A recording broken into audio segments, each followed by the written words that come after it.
นี่คือ Magnetic Keyboard จากแบรนด์ Nufi เป็นที่รู้จักกันในคีย์บอร์ด Low Profile อยู่แล้วนะครับนับว่าเป็น Low Profile ตัวเดียวนอกจาก Zen-Aim ที่หาได้แค่ในญี่ปุ่นเลยแต่ที่เจ้าตัวเนี้ยมันดีกว่าก็เพราะว่ามันมี Performance ที่เทียบเท่ากับ Wooting 80และจริงๆแล้วมันทำอะไรได้มากกว่านั้นขอเชิญพบกับรีวิว Nufi Air 60 HE ครับก่อนอื่นเรามาแกะกล่องกันเลยดีกว่าของในกล่องอาจจะมีคู่มือที่ดึงสวิตช์คีย์แคปสายแล้วก็คีย์แคปต่างๆท็อปเคสจะเป็นอลูมิเนียมบอททอมเคสจะเป็นพลาสติกนะครับข้างหลังจะมีกระจกเล็กๆอยู่ขาจะปรับได้2ระดับครับตามที่เห็นในภาพสเปคง่ายๆเลยครับ Pulling Rate 8K ส่วนสวิตช์จะมีให้เลือก2รุ่นก็คือ7กับ7 Pro ระยะกดเท่ากันทั้งคู่สูง 3.3 มิล7ใช้แรงน้อยกว่าส่วน7 Pro จะใช้แรงเยอะกว่ามีราคาแพงกว่าและเป็นรุ่นใหม่ด้วยทั้งสวิตช์ทำจากพอมเป็นรุ่นที่ผมได้มาในคลิปนี้ไปฟังเสียงกันเลยครับ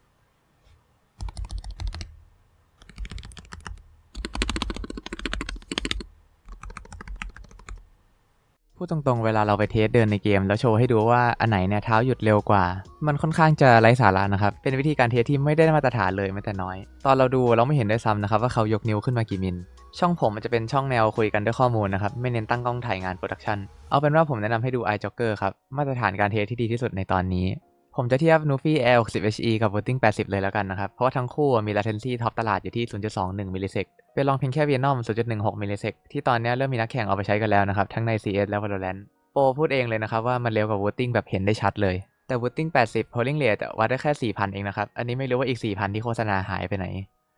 เจ้า Nufi จะมี Top Dead Zone อยู่ที่ 0.28 มิลเท่ากับของ Wooting เลยนะครับ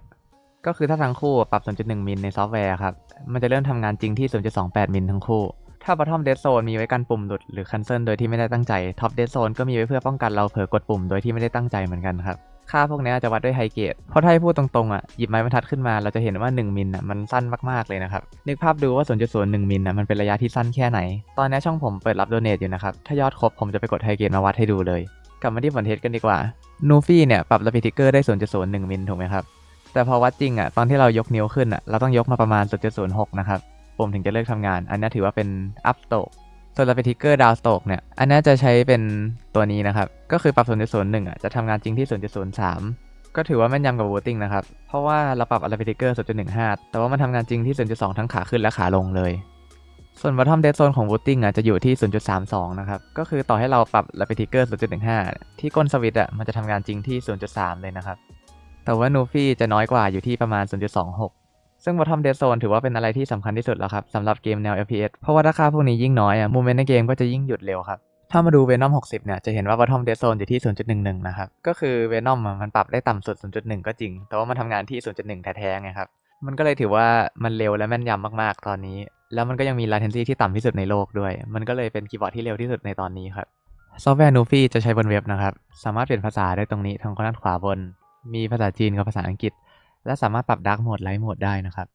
เราสามารถเลือกโหมดได้ด้วยการสับสวิตช์ด้านบนตรงนี้เลยครับตามที่เห็นเลยก็เนี่ยจะเป็น Gaming Windows Mac นะครับผมจะปรับไปที่ Gaming โอเคเข้ามานะครับอันดับแรกผมอยากให้เราไปที่ตั้งค่าและทำการอัปเดตเฟิร์มแวร์ก่อนเวอร์ชันล่าสุดจะเป็น1 November นะครับก็คือเมื่อวานนี้เองนะครับถ้าเลื่อนลงมาเราจะเห็นว่ามันมีอัปเดตแทบทุกสัปดาห์เลยถ้าใครที่โซนสามารถใช้เวอร์ชันเบต้าได้นะครับเป็นเวอร์ชันที่ผมใช้อยู่ตอนนี้แต่เท่าที่ผมลองใช้มานะครับผมรู้สึกว่ามันเร็วกว่านิดนึงก็จริงแต่ว่ามันไม่ค่อยเสถียรเลยนะครับผมเลยจะแนะนำให้อัปเดตเป็นตัว Official ดีกว่าหลังจากที่เรากดอัปเดตเมื่อกี้พอมันหมุนเสร็จนะครับเราจะโดนบังคับให้ทำการรีคาลิเบรตรอบหนึ่ง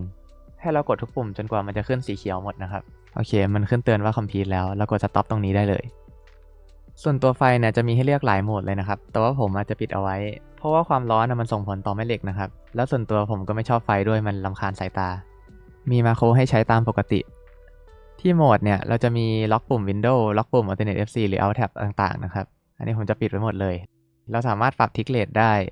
ปรับ Anti Wobble ได้แล้วก็ปรับ Polling Rate ได้นะครับ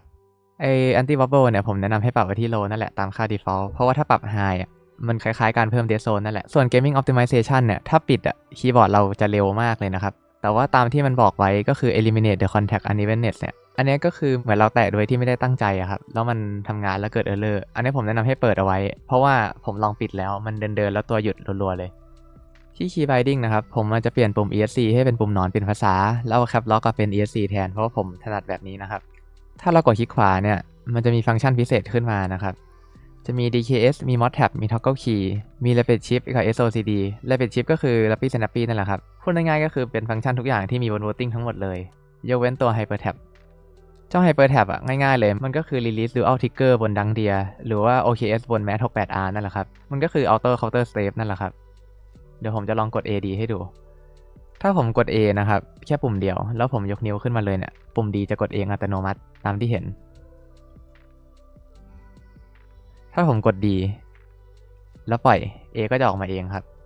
ลองนึกภาพดูก็ได้นะครับว่าถ้าเอาไปใช้บนพวกเกมอย่าง Counter 2อย่างเงี้ยมันจะเป็นอะไรที่โกงมากๆเลยแต่ว่าฟังก์ชันพวกนี้อาจจะทำให้เรารู้สึกรำคาญเวลาเราพิมพ์งานหรือว่าเรากดปุ่ม AD ไวๆในเกมนะครับเพราะว่าสมมติเรากด AD ไวๆอย่างเงี้ยแล้วปุ่มมัน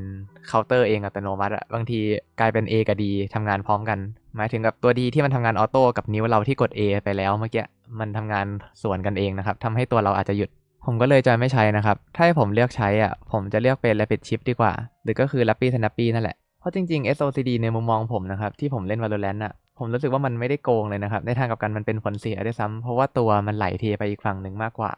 โปรเพลเยอร์ส่วนใหญ่มากกว่า 70% ก็ไม่ได้เปิดนะครับส่วน Rapid Snappy หลักๆก็คือง่ายๆเลยมันก็คือ SOCD ที่เอาระยะกดของแม่เหล็กเข้ามาคิดด้วยทำให้ปุ่มไหนที่อยู่ลึกกว่ามันจะทำงานนำตลอดและที่ผมชอบในตัวนี้ก็คือ AD อะครับถ้าเรากดลงไประยะเท่ากันอย่างเงี้ยมันก็จะทำงานทั้งคู่เหมือนกับของ Venom เลยตัวจะไม่ไหลเหมือน SOCD แน่นอนถ้าใครเป็น Neon Main จะไม่รู้สึกหน่วงเวลาเปลี่ยน Movement เลยครับสุดท้ายเนี้ยไปที่ Trigger Setting นะครับผมอาจจะตั้งให้ WASD มี Activation Point อยู่ที่ต่ำสุดกับเปิด Rapid Trigger ขึ้นมาอยู่ที่ 0.01 นะครับแล้วก็จะทำการปิด Dead Zone ทั้งหมดเลยด้วยด้านซ้ายเนี่ยถ้าจากที่เห็นเราลองกดดูจะมีระยะกดแบบเรียลไทม์ให้ดูนะครับเท่าที่ผมใช้บอร์ดตัวนี้มามันก็ใช้งานได้เสถียรไม่มีปัญหาอะไรเลยนะครับแถมเร็วมากๆด้วยแค่ยังไม่เท่า Venom แค่นั้นเองถ้าให้สรุปง่ายๆเนี่ยบอร์ดตัวนี้ก็คือ Best Low Profile Gaming Keyboard นั่นแหละครับ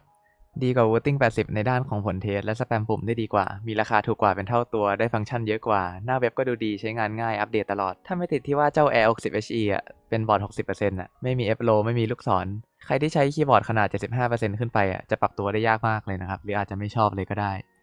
อีกเรื่องหนึ่งก็คืออย่าเอาบอร์ดตัวนี้ไปเทียบกับ Field 75 HE เด็ดขาดเลยนะครับเพราะว่าตัวนั้นมันออกมานานแล้วใช้ชิปคนละตัวแน่นอนว่า Field 75 จะเป็นตัวที่ช้ากว่าเป็นมาตรฐานเก่าที่เทียบกันไม่ติดเลยเกือบลืมบอกไปนะครับเจ้า Nufi Air 60 HE คีย์บอร์ดตัวนี้จะใช้เสียบสายผ่านทางด้านข้างนะครับสำหรับคนที่ไม่รู้เนี่ยตอนนี้มี Halo 65 HE ออกมาแล้วนะครับถ้าคลิปนี้ปังผมอาจจะได้ตัวนั้นมารีวิวด้วยก็ได้ช่องทางการสั่งซื้อต่างๆกับซอสในคลิปเนี้ยผมแปะไว้ให้ใต้คลิปหมดแล้วนะครับเหมือนเดิมเลยใน Discord จะมี Ranking Magnetic Keyboard กับข่าวสารต่างๆอัปเดตให้เรื่อยๆคนไทยสามารถแคปจอนี้และโดเนทผ่าน QR Code นี้ได้เลยนะครับสามารถส่งสลิปแยกมาใน Discord ผมได้ในอนาคตอาจจะมี Exclusive Content ครับเพื่อให้เกรดของเราสำหรับคลิปนี้ก็ไม่มีอะไรแล้วไว้เจอกันใหม่คลิปหน้าครับบาย